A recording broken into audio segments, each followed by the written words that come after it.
சேனக்கிழங்கு, தட்டைப்பயிறு, புளிக்குழம்பு. அது சேனக்கிழங்கு கொஞ்சம் மஞ்சத்தூள், ஒரு சிட்டிகை உப்பு போட்டு வேக வச்சு எடுத்து வச்சுக்கணும்.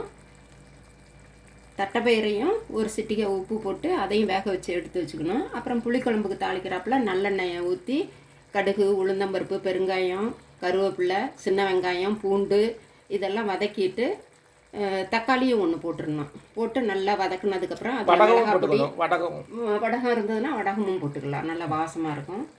மிளகாய் பொடி, கொத்தமல்லி பொடி, சாம்பார் பொடி, மஞ்சத்தூள், உப்பு இதெல்லாம் போட்டு நல்லா வதக்குனதுக்கப்புறம் புளி நமக்கு வேணுங்கிற அளவுக்கு எடுத்து அதை கழுவிட்டு அந்த கரைசலை அதில் ஊற்றி ஒரு கொதி வந்தோடனே அந்த வேக வச்சதெல்லாம் அதில் போட்டுடணும்.